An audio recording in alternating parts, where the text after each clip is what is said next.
హల్లెలూయా, హల్లెలూయా. అందుకని నికోదేముకు చెప్పాను, నువ్వు కొత్తగా జన్మించాలి అని.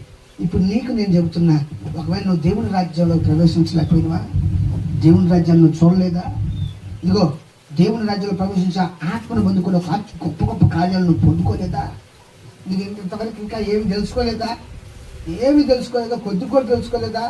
ఇదో ప్రార్థన చేస్తున్నావు, వాళ్ళందరి గురించి నేను పొగుడుతున్నావు, స్తుతిస్తున్నావు, ఆనందిస్తున్నావు, కానీ అలాంటి జీవిత కార్యం ఆ ఏబు చేసినట్లు, అదిగో ఆ దానియేలు చేసినట్లు ఆ అనుభవం నువ్వు అనుభవించలేకపోతున్నావా, ఆ సమరయ స్త్రీకి ఎట్లా అనుభవించిందో నువ్వు అనుభవించలేకపోతున్నావా, ఆ సారేపతి స్త్రీ అనుభవించినట్లు నువ్వు అనుభవించలేకపోతున్నావా, ఇదిగో ఆయన ఆ కొరినేలి అనుభవించినట్లు నువ్వు అనుభవించలేకపోతున్నావు నీ జీవితంలో. అంటే నువ్వు పెదాల మీద స్తుతిస్తున్నావు, కానీ నీ హృదయం పూర్వంగా ఉంది దేవునికి. అప్పుడు నువ్వేం చేయాలి, నీ హృదయం దేవునికి దగ్గర అవ్వాలంటే ఏం చేయాలి, నువ్వు కొత్తగా జన్మించి వాక్యం అనే పాల ద్వారా మరలా పెరగాలి. ఇప్పుడు గుడ్డమ్మ పాలు మరిసిందా, 3 సంవత్సరాలు ఉంటాయి, 4 ఉంటాయి, 4 మరిసింది. స్తోత్రం చెప్పండి గట్టిగా. అంటే ఇంక అంతకంటే చిన్న వయసు కావాలి మీది. స్తోత్రం చెప్పండి. అంతకంటే ఎంత వయసు కావాలా, చిన్న వయసు కావాలా.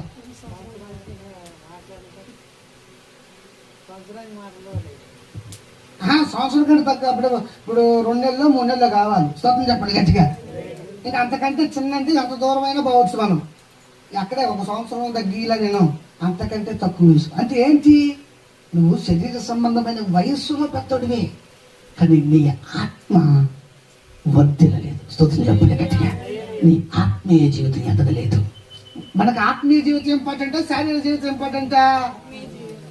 మన ఆత్మ వర్ధలతో ఇంపార్టెంట్, మన హృదయం మెచ్యూరిటీ పొందటం ఇంపార్టెంట్, మన దేవుడి చిత్తం తెలుసుకోవటం ఇంపార్టెంట్ కదా ఈ లోకం.